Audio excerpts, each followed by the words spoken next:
terapi melalui kajian ilmu tasawuf. Bapak-bapak, saudara-saudara, jemaah Jumat yang dimuliakan Allah Subhanahu wa taala, Sufi Healing itu pertama mengajak kita untuk bertaubat. Untuk bertaubat bapak-bapak, saudara-saudara sekalian. Kenapa? Karena memang akibat dosa yang kita lakukan itu, dosa yang begitu banyak yang kita kerjakan setiap harinya, itu berakibat kepada fisik dan psikis seseorang. Dia sudah banyak membunuh, dia sudah banyak merampok, dia tidak sholat, dia berzina. Itu akibat perbuatan kita itu akan terbebani fisik dan psikis kita.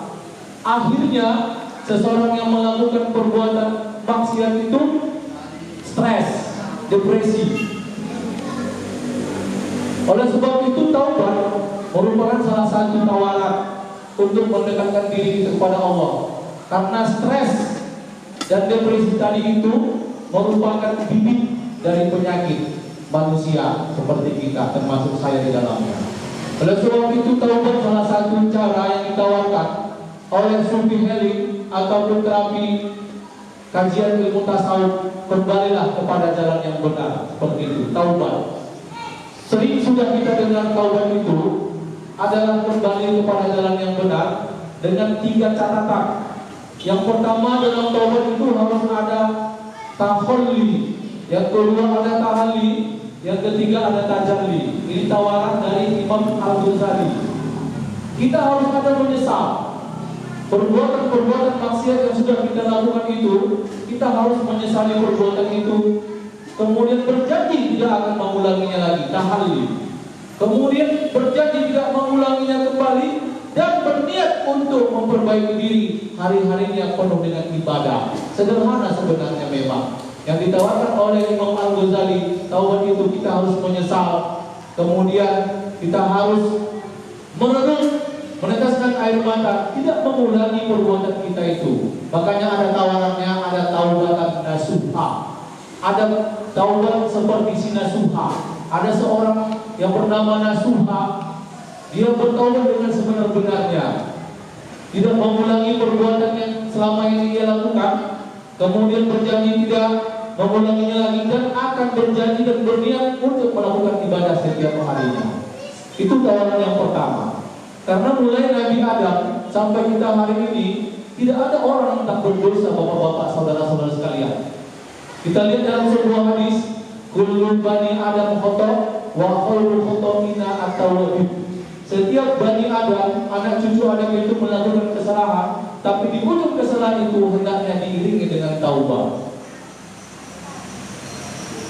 Bapak-bapak, saudara-saudara, rahimakumullah, itu tawaran yang pertama dalam kajian terapi ilmu tasawuf. Kita ini sudah bergumpulan dosa, mari kita taubat. Karena kalau kita tidak taubat, bibit-bibit penyakit itu akan datang kepada kita, singgah dengan kita. Akhirnya kita tidak sempat memperbaiki diri. Akhirnya kita kembali kepada Allah, dipanggil oleh Allah Subhanahu wa taala dengan bergumpulan dosa. Kita tidak boleh putus asa. Sebanyak pasir di lautan dosa yang sudah kita lakukan, walaupun sebanyak bintang di langit yang sudah kita lakukan dosa, tapi namun tetap Allah masih memberikan peluang, kesempatan kepada kita untuk bertaubat. Sedangkan sebuah imam mengatakan, walaupun dosa-dosanya sudah banyak, rasanya tidak sanggup dia untuk menahankan betapa pedihnya neraka jahanam, tapi dia juga tidak layak untuk ditempatkan di surga Firdaus. Ini kan orang tasawuf yang bisa berbicara seperti ini. Ilahi lastulil firdausi ahwa wala aqwa ala naril jahimi fahabli taubatan wa ghafir zunubi fa innaka ghafiruz zambil azimi. Tuhanku, rasanya saya tidak layak untuk di surgamu, tapi saya tidak juga tidak tahan untuk merasakan betapa dahsyatnya neraka jahanammu. Oleh sebab itu saya taubat, ampunkanlah dosaku. Kan seperti itu. Oleh sebab itu kita seharusnya bertaubat kepada Allah Subhanahu wa taala sesuai dengan anjuran Rasulullah sallallahu alaihi wasallam. sampai 10 kali, 100 kali beristighfar setiap hari di sajadahnya setelah selesai sholat. Untuk apa? Untuk menggugurkan dosa-dosa kita yang selama ini kita perbuat. Saudara-saudara rahimahullah, terapi yang kedua yang ditawarkan dalam kajian ilmu tasawuf adalah warak. Warak itu adalah memelihara diri, memelihara hati dan diri, memelihara jasmani dan rohani, memelihara lahiriah dan zahiriah. Ada dua yang harus kita pelihara. Kemudian kita pelihara fisik kita ini tidak melakukan dosa, kemudian kita pelihara psikis kita tidak melakukan dosa. Itu warak. Jadi bersih dari luar dan bersih dari dalam. Mungkin kita hari ini atau selama hidup kita masih melakukan bersih di luar, tapi di dalam belum bersih. Mari kita bersihkan dengan terapi ini, yaitu warak. Tidak hanya pakaian dan ucapan kita yang bersih, tapi di hati kita ini. Karena hati itu merupakan sentralnya, anatomi tubuh kita ini merupakan sentralnya hati itu. Ada segumpal daging dalam tubuh kita ini, bapak-bapak, saudara-saudara sekalian. Apabila segumpal daging itu baik, maka baik seluruhnya. Apabila buruk segumpal daging itu, maka buruklah seluruhnya. Ala wahyal qalb, dianya adalah hati. Saudara-saudara rahimahullah, ini sudah dipraktekkan oleh Imam Abu Hanifah. Warak memelihara ini, contohnya saya sampaikan pada kesempatan ini. Ada seorang yang sudah lelah mencari nafkah, seorang laki-laki, akhirnya dia berteduh di bawah pohon, di tepi sungai, dihembus angin sepoi-sepoi, akhirnya dia tertidur. Setelah bangun dia lapar dan dilihatnya ada sebuah jambu. Sebuah benda yang hanyut karena sudah lapar, merasa lapar, akhirnya jambu itu ditangkap, dimakan tanpa diketahui siapa pemilik jambu itu. Akhirnya dia tersadar setelah kenyang menikmati jambu itu, akhirnya dia tersadar siapa gerangan pemilik jambu ini. Seandainya saya tahu, saya ingin menuntut kehalalan dari jambu yang saya makan ini, supaya tubuh saya ini nanti tidak menjadi penghuni neraka. Itu yang harus kita catat. Mencari menuntut kehalalan makanan yang ingin dimakan. Karena ada tiga, ada haram, ada halal, ada subuhat. Innal harama bayyinun wa innal halala bayyinun wa bainahuma umur mutasyabihat. Ini sesungguhnya yang haram itu jelas, kemudian yang halal itu jelas, yang gak jelas itu ada di antara keduanya. Itulah dia subuhat. Jadi benda-benda atau makanan yang kita makan itu, kalau ragu dan sabar, itu dikategorikan dengan subuhat. Subuhat itu semakin jauh dari yang haram dan semakin dekat, semakin jauh dari yang halal, semakin dekat kepada yang haram. Jadi si laki-laki tadi itu menuntut kehalalan makan yang sudah dia makan, akhirnya ketemu dengan seorang kakek-kakek pemilik jambu itu. Wahai kakek, assalamualaikum. Wahai kakek, apakah kamu pemilik jambu ini? Iya, betul. Ada apa? Saya minta kehalalan karena saya sudah terlanjur memakannya. Tidak bisa. Kamu kerjakan dulu kebun saya ini. Kamu kerjakan dulu ladang saya ini. Kata si pemilik kebun itu, kakek-kakek tadi itu kepada seorang laki-laki ini. Kalau memang seperti itu hukumannya, saya rela, saya mau. Asalkan setelah selesai makanan yang saya makan itu dihalalkan. Oke, kata si pemilik kebun. Singkat cerita, bahkan tibalah saatnya, waktunya, ladang dan kebun itu dikerjakan dengan sebaik-baiknya. Akhirnya si kakek tadi memberikan izin kepada si laki-laki yang telah terlanjur memakan buah jambu tadi. Akhirnya diberikannya hadiah. Silakan kamu menikah dengan anakku. Tapi anakku itu tidak punya mata, tidak punya telinga, tidak punya tangan, tidak punya kaki. Kalau memang begitu supaya halal, saya tidak apa-apa, kata si laki-laki tadi. Karena ikhlasnya, maka Allah Subhanahu wa Ta'ala memberikan ganjaran dari sifat warok si laki-laki tadi. Jadi kita ini intinya ke waroknya tadi, memelihara. Rupanya dan ternyata perempuan yang dijodohkan, anak si kakek tadi, yang anak gadis yang dijodohkan kepada si laki-laki ini adalah seorang anak gadis yang soleha, memiliki mata, memiliki panca indera yang lengkap, memiliki tangan, memiliki kaki dan sempurna. Sesungguhnya ada filosofinya, memiliki tangan tapi tangannya tak pernah dilakukan untuk perbuatan yang haram, mencuri. Kakinya tak pernah dilangkahkan untuk melangkah perbuatan yang haram. Perutnya tak pernah diisi makanan yang haram. Mulutnya tak pernah diisi dengan makanan yang haram. Adakah hari ini yang seperti itu? Nah, itu pertanyaannya. Oleh sebab itu mari kita mulai dengan mengoreksi sedikit saja makanan yang kita makan setiap hari. Kata guru saya, jika ada makanan di hadapan kita, kalau memang itu bersumber bukan dari kita sendiri, orang lain yang memberikannya kepada kita, maka bacalah doa. Ya Allah, jika makanan yang di hadapan saya ini makanan yang haram, berikan ya Allah kehalalannya. Jika makanan yang saya makan ini ya Allah makanan yang halal, jadikan pertumbuhan saya sehingga saya kuat untuk beribadah kepadamu. Begitu anjurannya secara tasawuf. Jadi kita makan itu pun halal. Kadang-kadang kita tidak seperti itu. Begitu kita undangan pesta, membaca bismillah, kemudian kita tidak membaca. Karena makanan sudah terhidang begitu banyak makanan yang mau kita santap. Rasanya mau kita masukkan ke perut kita semuanya. Jadi ada akhlak, ada etika untuk makan pun. Karena hidup ini di perut kita ini ada 1/8 untuk udara, ada 1/8 untuk makanan, dan ada 1/8 lagi untuk hal-hal yang lain.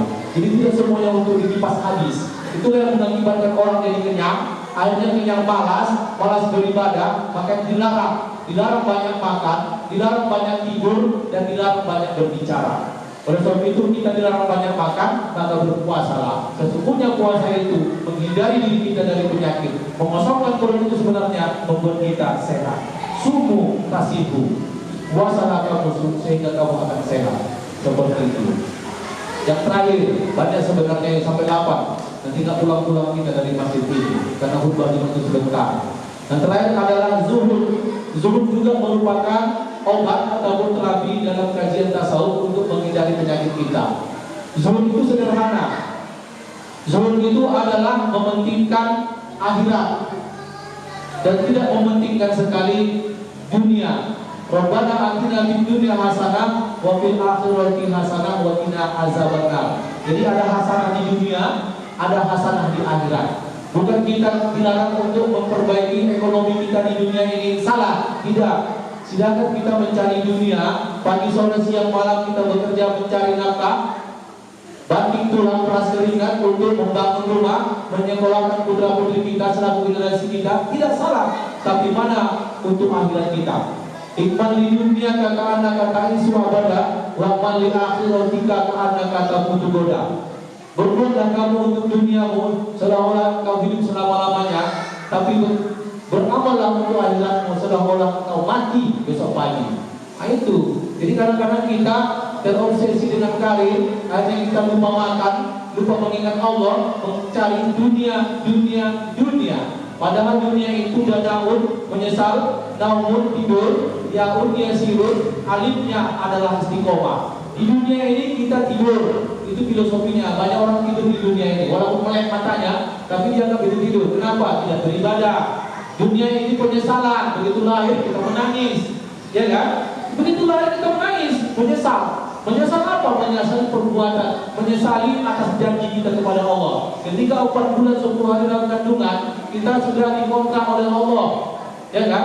Kita diberikan Allah kontrak, jodohmu siapa, umurmu berapa, rezekimu, dan segala macam. Menyesal kita. Memang dalam dunia kesehatan, seseorang menangis waktu lahir itu karena sehat, sehingga ada orang yang lain tidak menangis dari unsur kesehatannya, maka dia akan dirangsang, dipukul mungkin pahanya, dipukul mungkin belakangnya supaya bayi itu lahir. Tapi dalam sebuah kajian itu karena kita menyesal karena sudah kontak dengan Allah Subhanahu wa taala. Ternyata inilah dunia penuh dengan budaya. Untunglah di kalimat dunia itu ada kalimat alif, istiqomah. Dunia ini harus istiqomah. Jangan kita melihat melihat orang, kita pun mau seperti itu, padahal kita tidak mampu. Akhirnya kita memaksakan diri. Kita harus istiqomah. Kalau memang rezeki kita itu seperti itu hari ini, ya udah itulah hari ini, syukurkanlah. Jangan kita memaksakan diri sehingga kita mencuri, sehingga kita merampok, sehingga kita membunuh. Nah itu dasarnya. Makanya dunia ini harus ada istiqomah. Sifat sifat istiqomah. Ya, teguh pendirian. Sekali alif, sekali ba, seperti itu. Jangan alif nanti ba, kemudian alif. Tidak seperti itu. Lihatlah imannya Siti Asia, ya, Siti Asia istri Fir'aun. Lihatlah imannya siapa namanya yang penyisir putri Fir'aun itu, Masitoh. Siti Masitoh ya dalam kuburannya macam seperti minyak kasturi yang istiqomah tidak mempertuhankan Fir'aun. Fir'aun itu sudah memberikan hukuman yang paling dasar kepada Siti Masitoh. Ana rabbakumul a'la. Masitoh, sayalah Tuhanmu. Masya Allah, Masitoh tidak mau mempertuhankan Fir'aun. Memang begitu ya, kalau sudah kaya raya, dia sudah berani mengatakan dia Tuhan. Hati-hati bagi kita yang kaya ini. Boleh kaya, tapi kayanya itu dermawan. Kayanya kaya hebat imannya. Kayanya bisa ibadah, uangnya itu untuk beribadah. Bisa uangnya itu untuk bantu orang. Bisa rumahnya itu memberi tempat-tempat orang sekolah, orang menghafal Quran. Begitu, bukan seperti Korun dan Fir'aun. Itu uang antek yang tidak perlu ditiru. Jadi Fir'aun saking kayanya dia berani mengatakan dia Tuhan.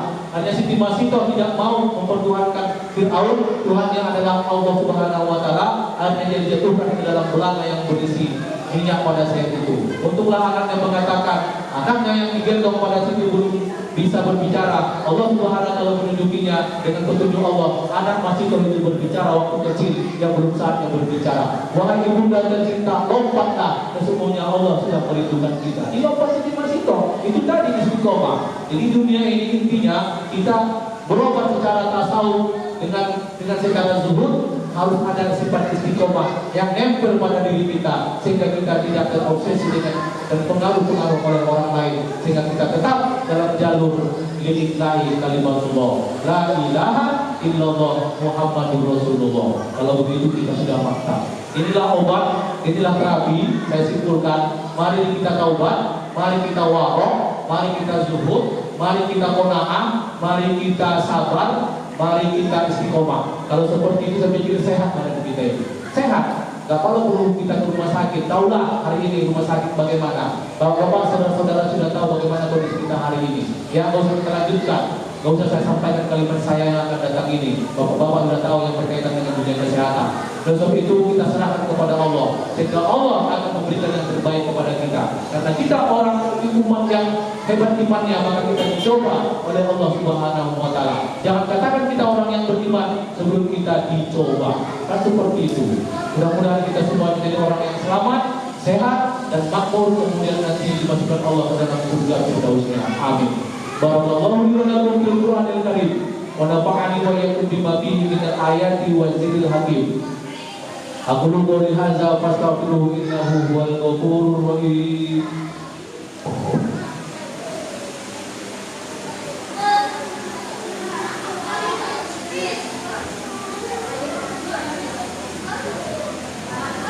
Alhamdulillah ya marana bil ittihadi wal intisari bi hablillahil matin. Asyhadu an la ilaha illallah wa la syarika lahu wa asyhadu anna Muhammadan abduhu wa rasuluh.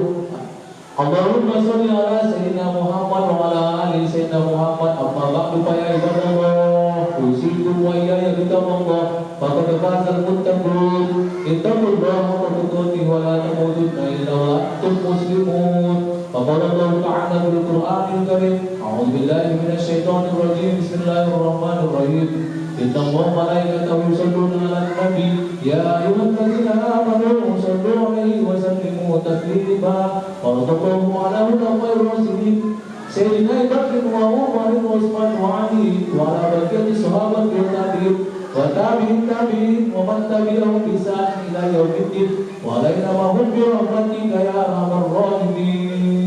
اللهم اغفر للمؤمنين والمؤمنات والمسلمين والمسلمات الأحياء منهم والأموات إنك سميع قريب مجيب الدعوات ويا قاضي الحاجات.